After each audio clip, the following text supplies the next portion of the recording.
And welcome to Netflix and Kill. Another TV edition. And you know when I have a TV edition, I gotta go to my man, my buddy, my pal, Les Weiler. Hey! Yes, that's him. And What's up, y'all? we would have Travis on, but he unfortunately just threw up unbelievably. He was unbelievably sick. A lot of vomiting. It was a lot of vomiting. Yeah, there might have been even like some red thing coming out of him. So I don't know. I'm concerned. But I don't think it'll be too big of a deal. This season. But yes, what are we talking about today? Well, we are talking about the Santa Clarita Diet. Our life was amazing. But something happened to my wife. I can't feel my heartbeat. What? She threw up this. I didn't have formaldehyde, so I saved it in olive oil. That was a crazy amount of vomit. Well, I'm not a medical expert. It was a huge amount. She's acting different. I can cook that for you, sweetheart. I'm fine. Did Mom die? She is dead and also undead. Zombie? I don't like that word. I think it's inherently negative. I don't like it either. Well, let's not use it. I do like the way that I feel. I have endless energy and I sleep 2 hours a night. I get so much done. You eat people. I know. It's just that I'm so much more confident. I can parallel park in one move now. The undead are completely driven by their it. But if I can't control myself, then I risk everything that matters to me. I'm not setting you up to do this alone, sweetheart. I'm not going to bail on you now. We have to kill someone who deserves it. I guess the prototype would be a young, single Hitler. God, we'd be heroes.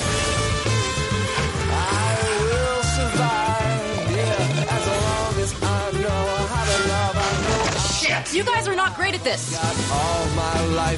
For now on, we fuck everything up together.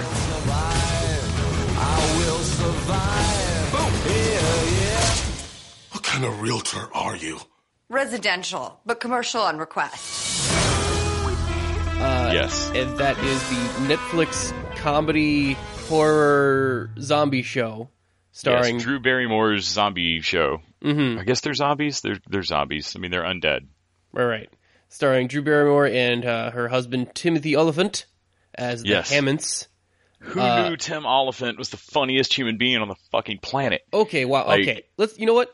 Let's just jump right into it. Timothy Olyphant. Holy shit. So dude has comedy chops. I mean, for miles. Like I knew he was funny in the first season, but I really feel like he dialed it in perfectly on this season. So yeah, we'll be talking about season 1 and season 2. Mild spoilers for season 1, and then the spoiler section for season 2. But yeah, to your point, I always knew Timothy Olyphant was a talented actor, and he's always been so the cool guy on like Justified. And stuff like that, and like Deadwood, he's always been Billy Badass. Yeah, he's always going to be Bullock from Deadwood. You know, once a season, there's going to be like a 15-minute fist fight. Yeah, and Bullock's just going to kick the living shit out of somebody. And you know, I forgot about his previous roles that were kind of weird, kind of funny roles. Like he plays that drug dealer in Go. Yep, he's a drug dealer in Go, and the killer in Scream. The pimp in. Oh, that's right. He's the pimp in Girl Next Door too. Shit! Yeah, that's right. Give me a blowjob. But yeah, I didn't realize the comedy time in this guy. It's not the fact that what he has written for him to say is funny. His delivery and just comedic timing is off the chart fantastic. Like he's. I just did not know this was a muscle he even had, and it's kind of like, you know. I just wonder, like, wow, why has no one used this guy for this before? It's kind of like Chris Hemsworth when they finally let him be funny in Thor Ragnarok. Yes. You're kind of like, whoa, why were we doing this from like 10 years ago? Like, why have we only now just started to do this? Well, and Oliphant got to. I've seen him be, like you said, you forget about his early roles where he was comedic, but he turned up on The Grinder with Rob Lowe. As kind of like Rob Lowe's acting nemesis. Oh, okay. Who is basically like, oh, while you're taking your 1 year sabbatical, I'm taking all your roles, basically. And he shows up and Tim Oliphant shows up and I think steals away Natalie Morales, who is the girl that Rob Lowe is hitting on in Grindr. So it's kind of ironic that like the next time I got to see Tim Oliphant be funny is also in a show with Morales, who is playing the sheriff or deputy sheriff. Yeah, once I saw Natalie Morales pop up, I was like, "Oh, Les will be excited." Yep, and she's great in this as well. She gets a larger and larger role, and it looks like, where season 2 ends, like she's gonna, if they do a season 3, it looks like Morales will be in that as well. Oh yeah, there's a whole thing with how her character arc ends up, which is very interesting. But yeah, the main plot of the show is Drew Barrymore just up and dies one day. She gets very sick, throws up all over a listing that she has. She's a realtor. Realtor. However you pronounce it. She said realtor. Realtor. Realtor. The second syllable is because we care. It's because we care that extra much. Yeah. And she throws up so much she actually she doesn't have a pulse anymore, and she's clinically like dead. And she feels amazing. Like, she feels great. The only downside is that she kind of craves human flesh now. Yes, but like her inhibitions, like it's like she wakes up feeling like being the person that she's always wanted to be. Like, whatever's holding you back from being like your I want to do this self. Mm-hmm. Like, if you've ever wanted to skydive, you're gonna wake up as this kind of zombie and go skydive. Or like it seems to have like cut her inhibitions, not just in like a rage way, but just in a general like weird zest for life. Yeah, like, she doesn't just want to eat people. She seems to really have a zest for living. Yeah, she relishes in it, and she's really excited. She was previously kind of a mousy, demure person. And so now she always wanted to be a little bit bolder. So now her death has led her to be her best self, and we see a couple other zombies throughout the show, and that seems to be a running theme is releasing your inhibitions and going for what you truly want to be. It's been a little while since I've rewatched season 1 entirely. I watched the recap and I watched the last episode before watching season 2. And we'll discuss why here in a bit when we get into structure. But in season 1, we should mention that no other zombies show up for quite some time. Yeah, we deal strictly with just Drew Barrymore being a zombie for a little bit, which I would think would kind of make it a little stagnant, like or not. What do you want out of zombies? Like, you want zombie hordes. Like, you want to see this go off the rails really quick, right? It's actually hysterically funny to me in season 1 that it's this one baffling, let's not use the Z word case. Mm-hmm. And they just kind of keep trying to keep a lid on it and just keep it very nice and normal. And that's Tim Oliphant's like humor that he has to hit is the very specific manic, like, you can tell he's about to just lose his shit and start laughing uncontrollably and have to be like put in a padded room. Yeah. Like, you can tell how close to losing it he is. And it's just wonderful. And the daughter's utterly like, y'all are hiding something from me. Mm-hmm. Like, she's like the female Guilfoyle almost from Silicon Valley. Like, this just sitting back like, I see through your bullshit. Yeah. The daughter, we should mention the daughter real quick because I think she is the silent MVP of the show. Abby is played by Liv Hewson. Hewson, I think is her name. And she is fantastic. She is basically the most competent member of the family. And she is constantly calling out the parents on their bullshit and how like stereotypical, like, it's weird for you guys to lie to me about some of the stuff you're doing when I know that you murder people. Like, I already know that, so I don't understand why we continue with the lying. And they really crank it up for her character in season 2, where she's hit the end of season 1 having like been finally, you've got to bring me into the fold and tell me what's going on. I know what's happening, right? Right. And then in season 2, it just becomes this, she walks into the room and like they hide something, and she goes, "Really?" And it happens like 3 or 4 times where she walks into a room and they start to flinch, and she goes, "Stop it! Tell me, just tell me." Oh, can I ask one question about the head in our basement? Sure. What the fuck? What the fuck? Fuck.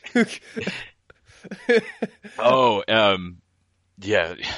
I like the boy next door that's into the daughter, that's into Abby. While I feel like Abby's the MVP for season 1, I almost feel like that kid is the MVP for season 2. Eric Bimis is the boy next door, played by Skylar Gisondo. Well, he sounds like a Muppet. Yeah. He has this. I mean, again, everybody hits a wide-eyed manic, like, if horrible shit started. I know it's almost got this Pushing Daisies vibe to it, but he wants to be in on the secret so that he can be close to her, only it's this secret. Mm-hmm. And he just makes himself really smart. Like, he goes and researches all this zombie shit, and he's super into science and all this stuff. And I love that he actually knows what he's talking about half the time. Like, in season 1, towards the end, when my main complaint with the structure of season 1 is that they kind of got into the mythology in the last couple of episodes. Yeah. And it just kind of hit and ended. And I was like, that was amazing. That was a blast. And it kind of left me with the candy fluff. Like, I kind of forgot about the show like a month after I saw it. Mm-hmm. And because about where I was about to get a substantive, bite into some kind of plot, pun intended, I kind of felt like Portia de Rossi's character was there and then gone, and then the season ended. And season 2 did it a little bit. It was paced a little better for me in that regard, and I got a little further in the mythology. But I think the main reason it was frustrating, though, is a good reason. Their mythology about their vampires is about their zombies, rather, is so cool. Yeah, there's like a big old, like, even sort of like Da Vinci Code level conspiracy thing going on. Yeah, there's like a Todd and the Book of Pure Evil kind of, like, they've got this old, is it Slavic or Czech? Serbian.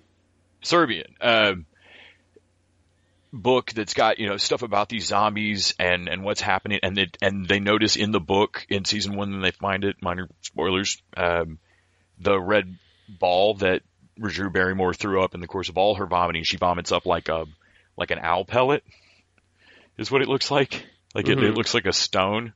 And oh god, where they go with that in season 2, I laughed out loud. I seriously. Well, when we declare spoilers on season 2, because I don't just saying the name of the thing will fuck it up. But anyway, I really love where they were going with that in season 1 of, like, what the fuck is that thing she threw up? Like, what does Portia de Rossi know about this? Like, I love the reason that it has to come from this old world country, and that it, what this is and what they're transmitting, and, like, it's, I got a real kick out of the kind of slightly original take on something that is, been done to death. But yeah, the first season very much is like a kind of Breaking Bad mixed with a little bit of Dexter, of trying to learn how to be criminals. And the thing about because they're realtors, because the thing about the Hammonds is that they're real bad at it. Like, yes, they're fucking terrible at it. Like, if she weren't killing and eating people indiscriminately, which is creating all the problems, but, like, honestly, they get out of some of this shit just by dumb luck. Pure luck. She kills, so there's a whole lot of Rear Window-ish, like, they have a neighbor that's a cop, and of course he sees something, it's the boy next door's stepdad and his mom being played by the waitress from It's Always Sunny, who is the weirdest suburban nympho, like, inappropriate sex drive. Lisa. That gets really off the hook in season 2. Like, her shit goes off the rails, especially combined with, in season 2, she starts dating Natalie Morales' character, and Natalie Morales' character is also super into Christ. Yeah. And the mix of, like, knowing that they are like head over heels, can't keep their hands off each other, crazy about each other, but at the same time, like, oh yeah, I'm getting way into church, because I love her. And like, it's the weirdest juxtaposition somehow, and it's like, it works in this other, like, I sat there all through season 2 going, this is that's a fucked up character trait.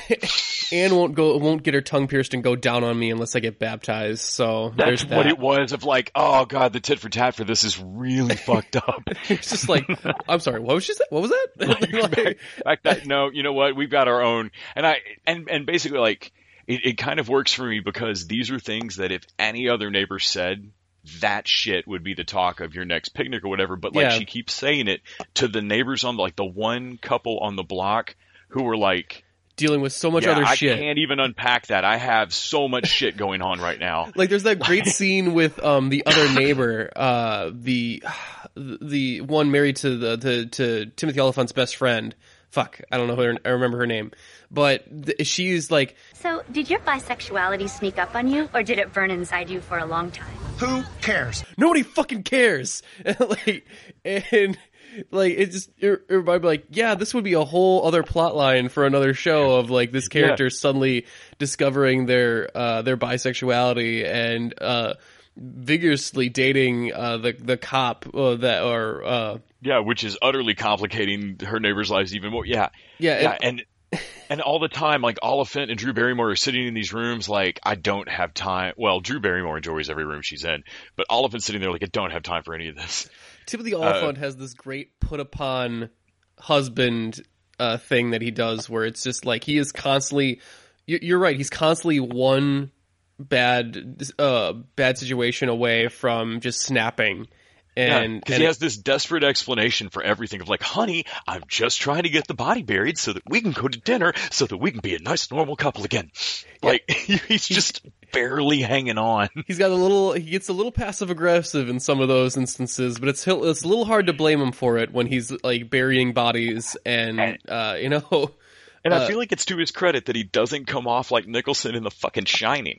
Right. Like that it stays funny, and because he looks like a milquetoast guy who is having to step up into this crazy shit, especially like in season 2 when they go up against their nemesis power couple realtors. Oh yeah, played by Maggie Lawson and Joel McHale. Joel McHale, the Chris and Krista. Yes, and they named their kid Christian. Like, I see what you did there, and it's weird. Yeah. Oh my god, can we talk about Maggie Lawson for a minute? So in season 2, Maggie Lawson comes up as the evil, like when they basically the evil version of the couple. And Maggie Lawson, I don't know if it was this how she delivers it or if they wrote the worst lines for her specifically, but she gets some great like unbelievable like put downs that I don't think I ever want to hear from another human being. She says shit like there's like that's my like one of my new favorite insults I've ever heard is Drew Barrymore comes to her like, hey, if you fuck up this listing for us, I will end you. And Maggie Lawson comes back to her with, try it and I will kick your twat so far up your throat you'll get pregnant giving blowjobs. And I was like, whoa, what? Like, wait, roll that back. What did you just say? I mean that nice girl from Psych suddenly became such a bitch. Yeah. What was that? Also, Joel McHale is a freakishly tall alien man. Yes, and it's like, yeah, sorry about that short stuff. I'm 6'1", and I'm 6'3", so it was. And yeah, I just love that. Like, what else? Like, did they say? They said, oh yeah, one of my other favorite lines was, oh, this is delicious. You two came over here and told us something we never would have known, and now we are going to strap it on and fuck you with it. And yes, that's what it is. Yeah, it's when they're trying to let his kid off the hook, and they end up admitting to something worse. Yeah. Hey Sheila, what's your safe word? I want to know what to ignore when I'm making you my bitch. And I'm just like, right. I'm like, oh my god, shit. This is so sexually aggressive. Like, start quick. What the fuck? She's so mean. And they really, throughout the entire first season, I don't think anyone ever challenges them on realtor. Yeah. Which they continuously say realtor. And I don't know if you grew up with that, but I've said that, like, I've heard people say that. It's like supposedly or intensive purposes. Like, I've heard it wrong like that. I've heard people say realtor my entire life. And I think at one point I had to, like, look at the spelling, like, no, wait, what are you saying? Now look at that word. It's realtor. Where's the A in it? Where is the A? Yeah. And in season 2, immediately, like as soon as they run into McHale and Lawson, Chris and Krista, and they call them out on, like, look, I don't know what a realtor is, but realtors. We sell houses because we're realtors. Oh gosh, I love that. Yeah, Randy from the TV Dudes texted me immediately as soon as he started watching it. Was like, someone calls them out on that realtor thing. They even made a joke about in that Justified where Timothy Olyphant's character was fucking with his ex-wife's husband, and it was just like, you're a realtor or a realtor? I've heard it both ways. Both ways are correct. No. Let me get the tiramisu. Or I'm sorry, is it the tiramisu? That's right, because they're bringing desserts to the. Yeah, you know what? I really like that moment because nothing sells a relationship between a couple like really selling either a friendship or a romantic relationship rather than mutual hatred for another person and or persons. Yeah. And when Chris and Krista show up, you immediately are on Sheila and Joel's side of like, oh yeah, fuck these people. Yeah. No, I don't care how many people you've killed or what you have going on. You destroy these people. Like pause and fuck these people up. Yeah. And when they deal with their kid Christian later, it's great to have them come back because they exit the story for a little bit, and just to have them come back in a little bit is like, yes, more of those people, please. But also we have some other guest stars too, including Nathan Fillion. In season 1, he shows up very early to get eaten by Drew Barrymore. That's right. Is it Gary? Yes, Gary. And likewise, he is in season 2 because they don't quite destroy the brain on their first couple kills. Well, and they don't think about it. And honestly, I didn't much think about it until kind of at the end of season 1. It piles up that, like, oh shit, how many people have you killed exactly, honey? How many of those did the brain get destroyed completely? Yeah. And then and you start piecing together like, oh wow, the bits of everyone they've buried are alive or undead somewhere. It's just they go find Gary. Gary being a like womanizing piece of shit, like terrible person in real life, and being zombified makes him become the person he always wanted to be inside. And Gary is like a fucking self-help guru. I love this Gary. I love Only Head Gary. Yes. It's amazing. He is, I mean, more Nathan Fillion can never hurt a show. There's never such a thing as too much Nathan Fillion. No, but I really didn't see where they were going to go with it when they had Gary's head going to keep talking at him. Mm-hmm. And I was like, all right, this could get old. I mean, I've seen a lot of shows do the, like, we're going to carry the head around that makes snarky comments and tells you your plan is stupid. Nope, that is not Gary's job at all. He really just wants company to talk to him because he can't go anywhere. And he just wants to listen. Yeah, he's just, he's there. He's there. He's an ear for you to lean on, you know. I love his character and how he comes in and out as well. And I mean, there's so many other like things that come in and out and just pop up, like, you know, just the whole of them learning like, oh, well, maybe we should freeze our victims so that we, you know, I can save them for later and not waste any.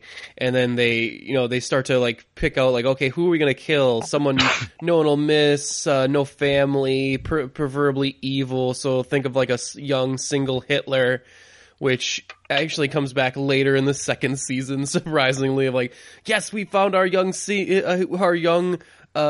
Hitler. Oh God, that's right. I completely forgot about that. Oh my goodness. And yeah, so Yeah, there's not a whole lot of mythology in season 1, like you were saying. Season 2 gets very much into that of like, hey, how did Drew Barrymore become a zombie? Are there other zombies? What does this mean? Like, and then they basically go out on a mission to actually kind of like figure it out and kind of save the world, like sort of like it seems like their main mission is just to fix Drew Barrymore if they can, but if they save the world. And what they've had Portia de Rossi do in season 1, pardon me, she has a formula that they're working on in season 1, and I was happy to note that in season 2, it doesn't unzombie her, Drew Barrymore, but it arrests her rot, basically, or it's supposed to. Because parts of her start falling off. That, and she's getting progressively like more aggressive. So that she's getting less and less like able to hold her impulse control in check. Mm-hmm. And so it kind of arrests that like before she goes. I think DeRossi's like, has stuff started dropping off of you yet? And asked her a couple of other things. I'm like, okay, well then we can still, you can be stopped at a point where you could like function in society, it sounds like. Mm-hmm. And because as they discover other zombies, like they don't make a huge deal out of it, but it gets mentioned a little bit of like, oh, hey, you should do this. You should try to slow this down. Like you're kind of you don't have this formula. Yeah. Because one of the other zombies that they discover, it's a spoiler for season 2. But it was one of my favorite twists of any show recently. Yeah. I also, you were talking about Eric earlier. I love Eric as a character. And let me ask you this. I've watched a lot of TV, and I always hate this plot line of the best friend that's totally in love with the girl, his next door neighbor, and they just like he'll never address it, or they'll never deal with it on the show whatsoever, and he plays it off as the nice guy, and maybe one day she'll notice me. How have they flipped this plotline on its head to where that's like my favorite relationship on the show? In which probably because they do address it, he's transparent about how much he wants her, and like he's so bad at hiding it. Yeah, he's so bad, and then like Abby knows, but he's like, yeah, I'm not really, that's not really my thing. So, and then Eric's like, hey, yeah, you know what? That's completely fine, even though he cannot help but be in love with how awesome Abby is. Well, and she always makes really fair points of like, hey man, I hear what you're doing here and I don't want to fuck you up for life or anything, but we're burying a corpse. Don't hit on me right now. Yeah. There's no point in season 1 where he's inadvertently put himself into the thing where like the secret that allows him to be close to the girl means that there's no appropriate situation ever. Yeah, there's not. It really doesn't work out until like in season 2. Basically, they've been in the foxhole together long enough that it starts to become like really apparent that there is no one else that she can speak to about any of her stresses in life at all. And like it does start to work out that like, man, you might get to date her just because she can't talk about this to anyone, and you're the only person that knows what's really going on with her at all. Yeah, because like season two, as much as they try to pretend like they're still part of the town, their lives are fully disconnected from society, and they're barely making. I mean, they're making like a Bruce Wayne drops in at the party to pretend he's not Batman level appearance. Yeah, they're like we only ever see Abby at school like one episode in season 1, and then like she comes back in season 2, and that's a great plot line of season 2 of where just how different shit is, of where one of her girlfriends comes up to her and is talking about like some sort of like high school emergency, someone's peed their shorts or something, and Abby's like, oh yeah, I got this handled. Like, this is like a vacation for me. Like, I can handle, like, high school drama is like no longer anything anymore. I helped with it. I've helped not only with. I love that. I forgot about that because she steps into it and like instead of them doing it like the standard, oh, this is so petty, I have real problems going on. She's like, no, this is like a spa day. Like, oh yeah, no, tell me again what you think a problem is. That's amazing. Let's just stay here. Yeah. and she's having like, school's kind of like a vacation. I kind of like this. Yeah, I'm going to come back and fail a test. Fuck it, this is great. Fuck it. And, that brings me to another moment where, because she hits that kid with a tray, Christian, which comes back later. Oh, yeah. And you think like, oh, well, she just hit that kid with a tray. You don't realize like how far it's going to go later. And it's a great. She really premeditates it. Like she waits for a sweet moment. She waits for her moment. She actually creates her moment by telling one of the teachers it's a fire outside. It's beautifully done. And it's great because it comes back later in a very nice moment for the family where they are trying to get her not expelled for this thing. And her parents have kind of fucked her up again, but they kind of yell out in frustration, like, "Hey, we're just trying to keep this family together." And like, what do you mean by together? It's like, "Hey, we just have a lot going on right now, and now we kind of feel like we're failing you as parents because you hit a kid with a tray, and we just feel like really bad about it." And then it pushes Abby to like, apologize and do something she'd never do, which is say she's sorry to Thomas Lennon, who plays the principal. Yes, and he suspends her for it, and expels her at first. They work the suspension later, but then her parents are kind of like, "We are so proud of you." Well, what do you mean? I just got expelled. But there was like 200 people in that cafeteria, and you were the only one to do anything to help that poor girl. Maybe we're raising a superhero. And and it was just like this nice moment of like them recognize like, whoa, our daughter's a badass. Like, thank you so like, because normally their lane is for Abby to just make fun of them at how bad they are at everything. And I mean, there's like it's a really fun time where like she even Joel gives her good advice at one point, and she's like, "Oh, that's surprisingly good advice, for you." And he's like, "You couldn't just give me the straight win, could you?" And so I really like that dynamic. This family, this really does feel like a, tight-knit family unit that is actually. Yeah, and they start to fall apart believably. I mean, in season 1, like you see them isolate from each other, and they try to do it again in season 2. I mean, it's not like Drew Barrymore doesn't have her own problems going, and that like she and Oliphant have their problems they're dealing with together, and like Abby and Kid Next Door have their problem. Like, it's not like people don't pocket off into A plots and B plots and stuff, but but they really they fall apart believably under the stress, and then they kind of come together believably across season 2, and they're a wonderfully tight knit family, and the whole Kid Next Door that ought to be long suffering into her somehow. I don't know, like most of the plot lines in this show, it's a pretty tried and true old tropes. I mean, it's zombies for God's sake, and they still managed to do something pretty fresh with it. By having his mom have the relationship she has and be going through her plot, and it makes him so different, so that like he can't talk to his mom. Like, if anything, he's more at home with the family that's dealing with the sci-fi horror mad science shit. Because that's what he's into. Eric wants Joel to be his. Yeah, he wants to be his dad so bad, so bad. The whole fake. We're a father-son seafood import business. Like, my father could be here right now. But it's not like he's an absentee father. No, he's very proud of me. He loves me very much. I mean, even that moment in season 1 where they go to the convention and Joel backs him up by arresting him in front of everybody. And it's just like, oh my God, you're making this look so cool right now.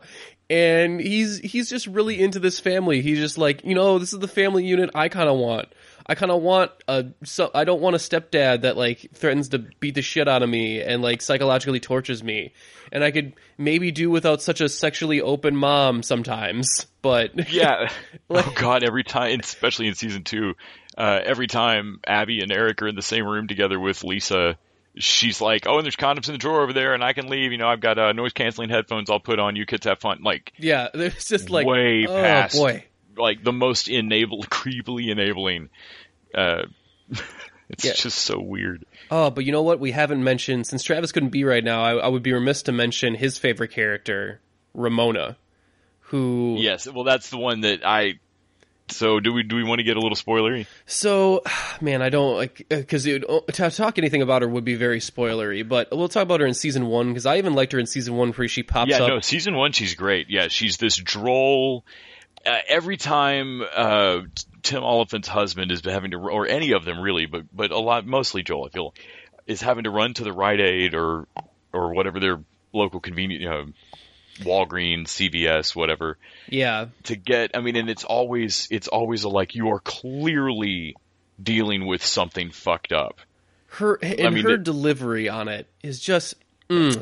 She's always just super helpful and crazy droll. I questioned her at some point. I'm like, if we discover at one point that there's robots in this universe and there's sentient AI and she turns out to be a robot, I will believe that. Like, my manager noticed that you were staring at these stethoscopes for like a really long time. So is there anything that I can help you with? She just prompts people to open up to her. And she actually legitimately gives them good advice, which is the weird thing. She gives spectacular, like, she's incredibly helpful. Like, she's just this amazing, I mean, if she's suspicious, she doesn't give a fuck. Yeah. And so she's just helpful. It's a different, obviously, delivery, but she reminds me of Floyd, the stoner roommate from True Romance. Sure. Yeah. who like when the mob shows up and there's like 12 mob dudes standing there with their, hands in their coats on pistols, and he just lays there with a bong on his chest and gives them helpful directions. Like, hey, do you guys want to hang out here? I think even in season 2, I think one of the characters mentions her as like, oh, Ramona, the surprisingly insightful Rite Aid girl. Yeah. She's so, and she really does she makes Stephen Wright seem energetic. She's so low energy. Oh boy, yeah, she's amazing, and she gets a great story in season 2 that I won't spoil. Sometimes paying off character traits as a joke or as a backstory sometimes can have the effect of making a character suddenly a one-dimensional joke and kind of removing from them some of their depth. And I feel like this just, I love getting the backstory on what the fuck is happening with her. When they explain like what happens with her, it's like, oh, that actually makes a lot of fucking sense. And you kind of get like a whole big idea of her character, and it's like, it's really cool. I mean, I really like season 1. I did, but Les, you were right. It was cotton candy. It was fluffy. I watched it. I'm like, that was pretty good. Should I make Travis watch this so you can review it for the show? Nah, I don't know if it'll get a season 2. And it's nothing that substantive, going on. It's just fun. Season 2, I don't know if the writing team changed or if they just got into their groove. Because season 2, it's not only funnier, but it deals like with a stronger plot. There's just a stronger through narrative. Character work is even better. Timothy Oliphant. I think the world was up and running. I feel like, and they had all their toys out already. Mm-hmm. Like, so there really didn't have to be any time doing. They could just deepen, and it let them add characters and start to add like comedians where you go, oh shit, you. Oh, it's you! Like the villain from the new Ghostbusters is in it. Yes, as a Serbian guy, they need bile from.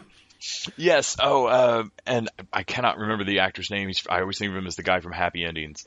But he and his partner that turn up are part of in season 2 are part of a secret organization that's supposed to stop this kind of outbreak. Yeah. There's like an ancient, Illuminati type group that's just supposed to like keep a lid on this shit. He's hardcore because he threatens to ban someone from a subreddit. So he's not messing around. I enjoyed season 2 so much. It's got me so pumped for season 3. Like, when season 1 ended, I was kind of like, if they make a season 2, I'll definitely watch it, but I'm not like chomping at the bit for it. Season 3, I'm like, man, season 3 cannot get here fast enough. I want, especially with the cliffhanger they leave it on season 2. I'm like, man, I want to see the fallout of this. I gotta see how this affects everything now. But yeah, I suppose we can go into the spoilers section. First, I just wanted to give a general last thoughts and ratings on it. I pretty much went through all mine, so I'll just give my rating, which is going to be 4 out of 5 severed talking Nathan Fillion heads. Like, this is a really solid series, I feel like, and it's maybe a couple still a couple things it could improve upon. I feel like some sub characters really are just are not being utilized quite a bit, and there's just some things that maybe the writing could be tightened up on, but overall, just like, wow, really fucking solid comedy series. Les, what do you think? Yeah, I would say 4 out of 5 across the 2 seasons, especially. It is both. It's set in an incredibly compressed time frame. It's 4 weeks out of these people's lives across these 2 seasons, and it both kind of stays madcap for them, but also manages to, across the 2 seasons, really deepen into a cool mythology. If you've enjoyed Stand Against Evil and Ash vs. Evil Dead and these, just crazier sci-fi horror or fantasy horror shows recently, Santa Clarita takes zombies there. Yes, I would. Those are great shows to compare them to. And I also will say, this came up for me in season 2 particularly. We discussed on Pot Against Evil my frustration occasionally with things exploding, like people or sacks of meat exploding on Stand Against Evil, and it's CG, and so it kind of fades into a blood mist, but nobody's left. Like, the room should just be painted. Mm-hmm. And I always kind of wish that they had, they would just... Santa Clarita Diet does that. Oh, they paint a room specifically. It's like when it's amazing. Like somebody's dick lands in a fruit bowl. I saw that, and I immediately thought, oh, I bet you Les appreciated that. And it happens a couple times, but yeah, there's one in particular of just like, oh shit, that's the level of. All right, so the very first time I ever saw True Blood, I came into somebody, like a friend of mine's apartment while they were watching True Blood, and it's one of the first, I think it's the first time on the show that you ever see somebody kill a vampire on True Blood. Yes. I remember how that works. And they blow up into explode, like at a crazy amount of blood inside them. It's like there's no bones or anything. They're just liquid. No, I always wondered about that. Like, why do they they transform into all blood? Like, that's... And it's like Flashdance style, like this zombie's like this vampire in True Blood's like over a chair, and so he's in the chair and somebody stabs from the back and she bursts, and she's like traumatized level, like don't talk to me, Silk would shower me off. And it's like a claymore where it fires in mainly the direction of Anna Paquin. Oh yeah. Face vampire towards target, and front towards enemy, and Santa Clarita Diet hits that level of like, and just blood everywhere. And I wanted to applaud a couple of times of like, thank you. I feel like someone heard. I've never felt more seen. Yes. Someone out there heard me and went, you know what? We could just have a practical effect of like someone throw a Home Depot bucket full of blood towards these people. I like to think that there's some sort of like bucket or Tupper box or something on the side of the set just in case at all times. Like, just right. No, Drew doesn't have enough blood on her. No, yeah, douse her again. All right, take somebody 2. Walks by with like a fire extinguisher basically full of fake blood and just like a clown with a seltzer thing, just. But yeah, thank you for coming on, Les, for the non-spoiler section. We're about to go into the spoiler section, but I want people to be able to find all the podcasts that you are on. Would you like to tell the people where they can find you and your stuff? Sure. Mostly I am on the TV Dudes at tvdudes.com, and I'm pretty sure we're on Facebook somewhere. But and there I do semi-weekly commentary. I'm on every couple weeks or so on Thursday, or those come out Fridays, about current television. And then I also do interviews that come out every Monday with different TV actors. I think recently I talked to Jin Yang from Silicon Valley. And so those have been fun. I also do a podcast about one-season television shows. So Santa Clarita doesn't qualify. Hey, everything sucks well now, though. God damn it. Oh, did they not pick that up? No, you didn't hear that? Everything Sucks is done, man. No, motherfuckers. I know, really, right? really I was loved it. so but that's At least I've still got on my block. Hopefully that comes back. All right, that's Good Die Young, and you can find that at thegoodDieYoungTV.com.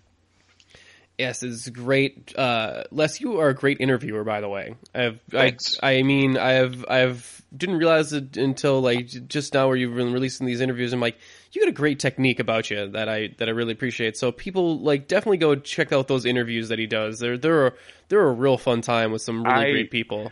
This sounds like it's just a self-serving thing to say to get all the interviews more popular, but I am constantly amazed that the actors that I not go in knowing least about, but when I'm booking them, I'm like, I'll interview that person. That sounds great. I've not seen any of their work, and I'll go, do my research and everything. And I often find that like those are the interviews where I end up having like a 25-minute conversation about some really interesting shit, where a week before it, I'm telling my friends like, yeah, so I'm interviewing this person next week.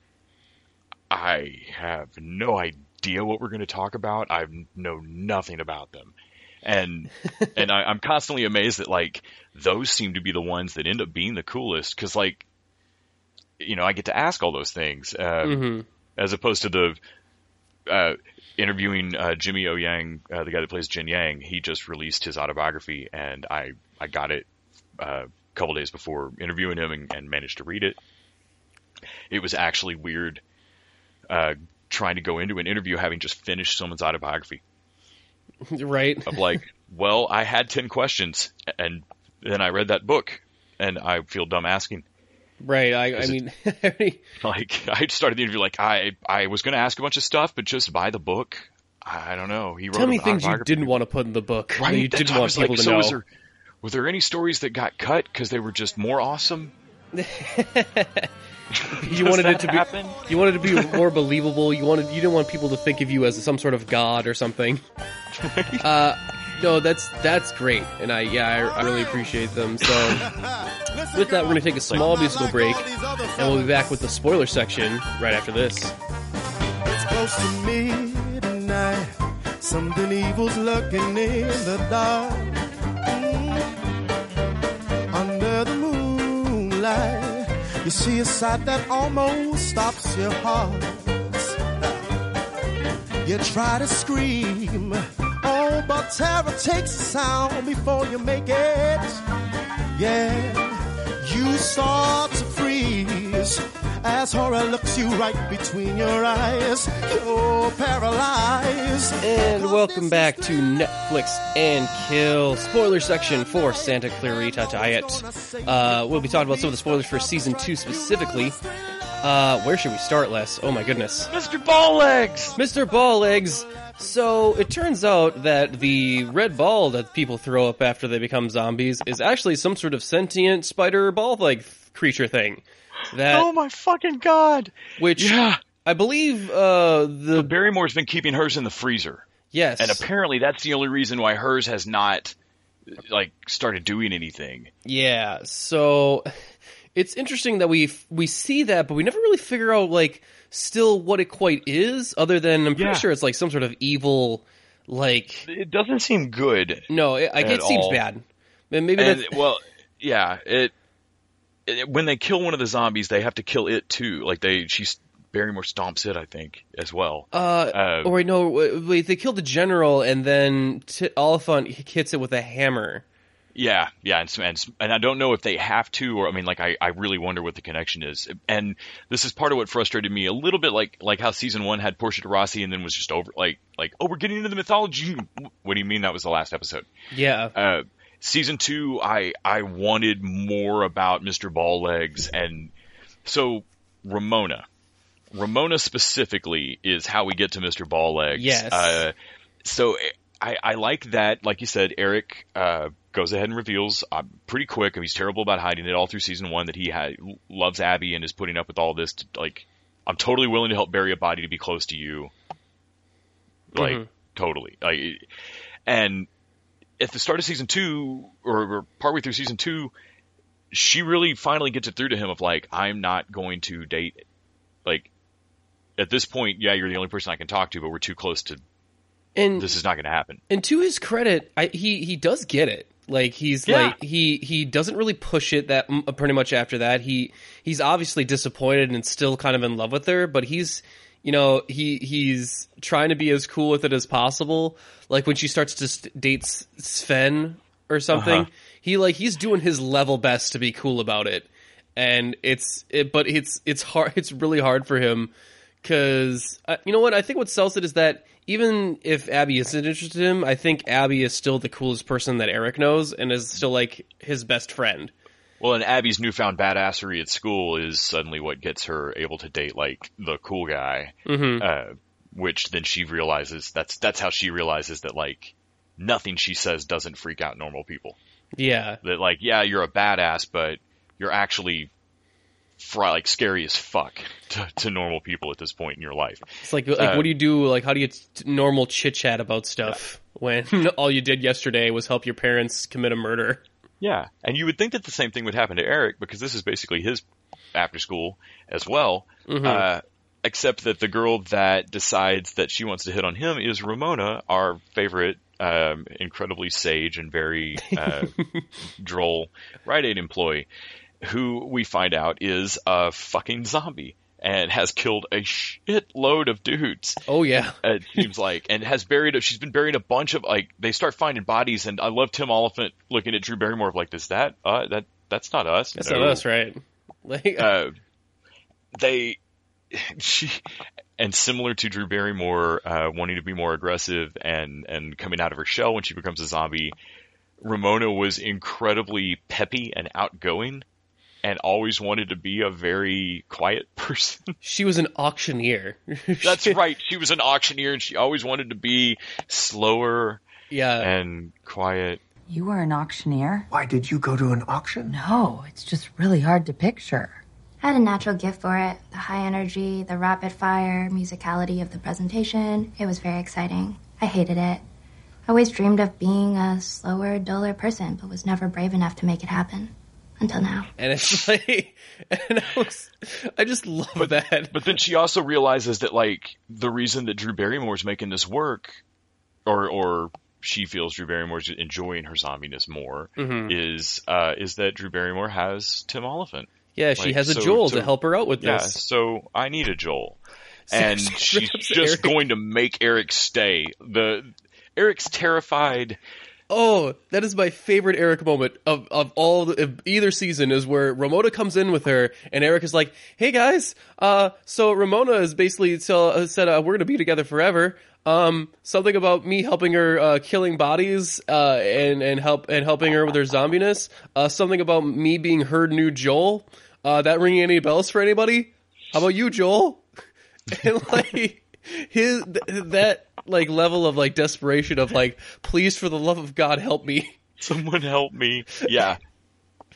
Yeah. It just absolutely correct. Like his delivery of it and her, she's not really, I mean, she's evil. Like she's doing horrible shit, but she's lonely. She gets it. Like when they explain like, no, you can't just kidnap him and make him be your Joel.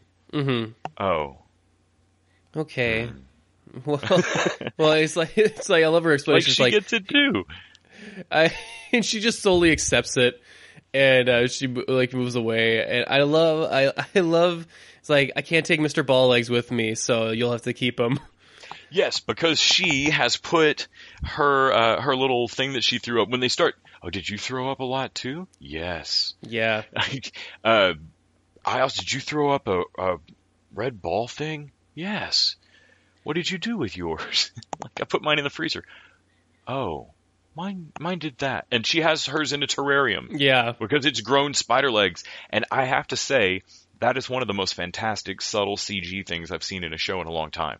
Yeah, it's not really distracting at all. I love Timothy Oliphant's reaction of like, what the fuckity fuck?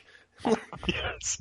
I watched everything with the subtitles on, and what the fuckity fuck was awesome. What in the hell? There's a couple of times where I really think Mr. Ball, like this show up, you know, it never quite goes where I think it's going to go. There's a couple of times where I thought Mr. Balllegs is about to get out and like eat a cat and grow to the size of a Yugo and, you know, terrorize the city or some shit. And that's just not where they go with, like, they don't really go anywhere with it quite yet in season 2. But if we jumped from, oh yeah, I forgot you guys threw up an owl pellet, to, oh shit, what the fuck is that spider leg thing in the terrarium over there? I cannot imagine. I hope to God they get picked up for season 3. I cannot imagine how crazy Mr. Ball Legs is going to be in season 3. I bet it talks or something. But it talks.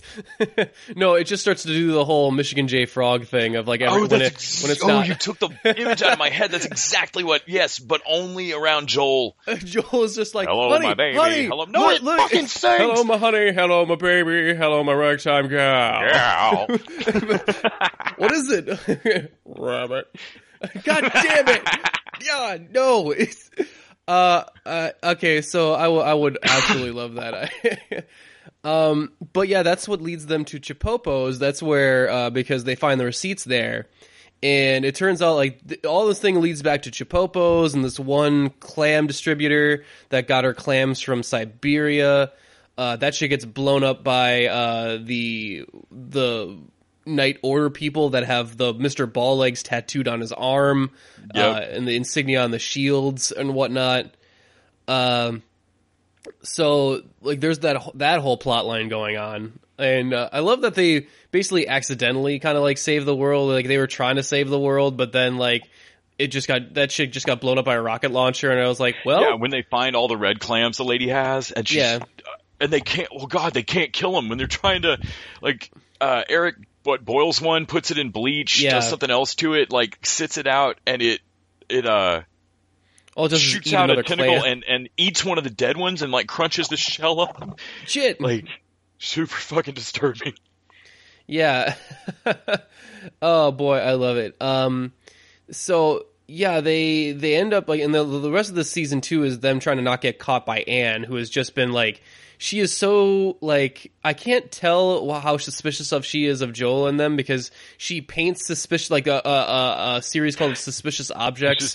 Suspicious Neighbor is the one she paints of Joel, too. So I drew this because of, like, I drew the missing persons poster because of all the missing person, like, there's missing Nazis in the town. And then I drew Dan because of, like, the severed finger we found in his thing. And she's drawing all the evidence, basically linking all of their crimes. And then she's like, and then I'm like, I thought there must be something linking all of these random events. And then I don't know, I just drew Joel for whatever reason. And then there's this big picture of Joel with that nervous fucking smile that he gets. And the word "suspicious neighbor," and they buy that one just to get it the fuck out of the. It's like, and why do we buy this? I don't know. I didn't want her staring at your face the whole time. She's trying to figure out about her crimes, honey.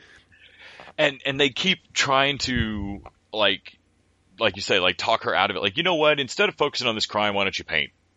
Like that's a crazy theory. Like they keep sending her back to the drawing board, and everything that they say to try to throw her off ends up helping her, like, crack the next clue or whatever. Which leads her to, at the end of the season, fully fucking catching them. She thinks trying to do something horrible to Gary, but they're actually. It's like if you're trying to bury a body, you should turn off your cell phones. It's like, oh, it's much weirder than that. And they're actually really helping Gary out at this point, but that's a long fucking story. Sure. As is Abby's newfound badassery, escalating from hitting somebody in the face with a tray to really wanting to do something. And so she decides that she's going to do something about fracking, which is going on locally. Yeah, like this new big... which dovetails with crazy cop from the first season, Dan's weapons store in his garage that Eric's too milquetoast to have ever done anything with. Mm-hmm. And... you just see these little pieces come together of like, oh shit, yeah, that's right, Abby had C4 earlier. And I love the fact that Drew, like they come upon and Drew Barrymore's like, okay, fuck this. Like the communications have broken down. She rushes at Anne, and Anne shoots her. And I love Drew Barrymore's like, okay, you shot me. That's your training. I'm not mad. And like Anne's face is like, what the hell? And it's like, look, she's dead. You can even shoot her again. And like she does pop her off and actually shoot her again. And I was like, oh, so Anne does not have a problem shooting me. And I love that because there's always like a hesitancy between characters of like oh, you know, you could shoot me again and I wouldn't feel like in you know some shows, and like just it's like nope, doesn't hesitate at all. And so, also, it makes for a really funny juxtaposition to me, as blasphemous as it is, that Anne is super obsessed with Jesus. Oh yeah, and she sees the grace and everything we do. So yes, but I also just Christianity is the zombie religion. Yeah, I mean If you don't believe that the dead can rise, then you don't believe that Christ is risen. If you don't believe that Christ is risen, then your faith is vain and you are still in your sin. I think it's one of the so she has an existential crisis about this, and it's like, are you, Lord, have you brought back Sheila in order to be your instrument? Please give me a sign. And then the fucking the aforementioned C4 goes right off, explodes, and the fracking plan, yes, right on cue. Fucking mushroom cloud.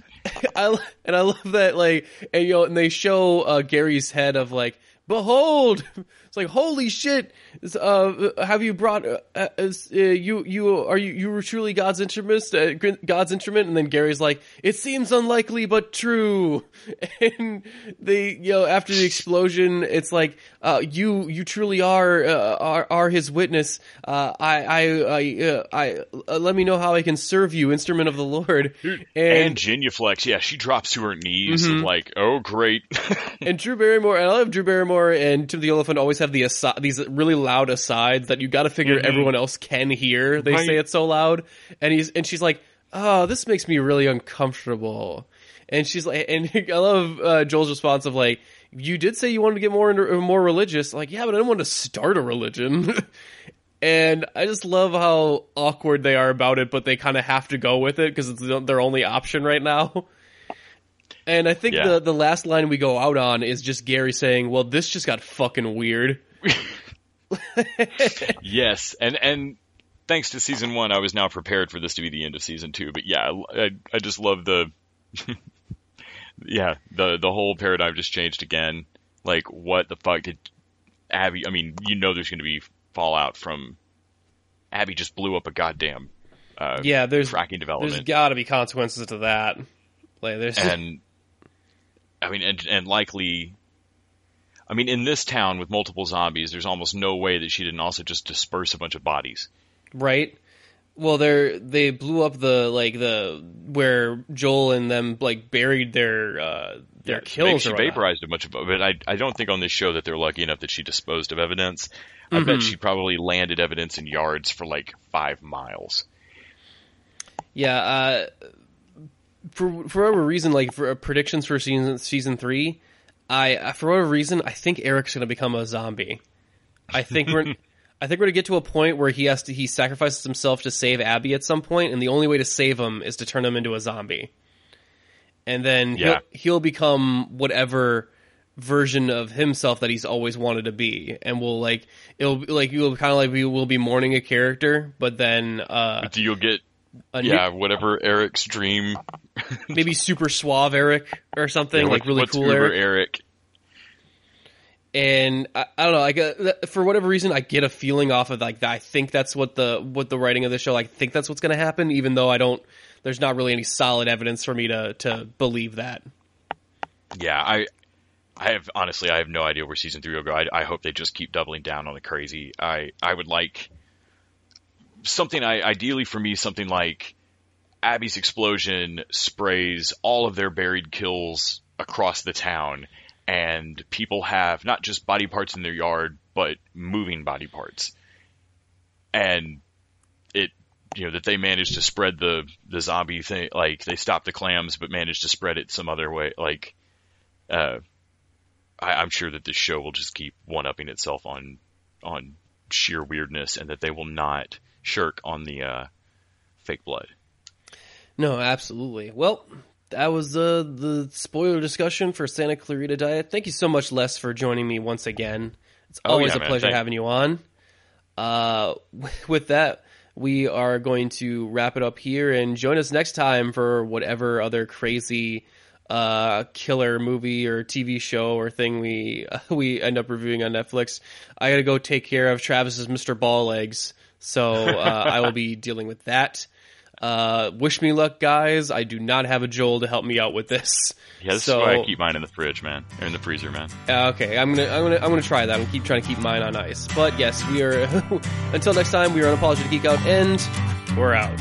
Hey, your time is Bob from the office down the hall. It's good to see you, buddy. How have you been? Things have been okay for me, except that I'm a zombie now. I really wish you'd let us in. I think I speak for all of us when I say I understand why you folks might hesitate to submit to our demands. But here's an FYI, you're all gonna die screaming. All we wanna do is eat your brains. We're not unreasonable. I mean, no one's gonna eat your eyes. All we wanna do is eat your brains. We're at an impasse here. Maybe we should compromise. If you open up the doors, we'll all come inside.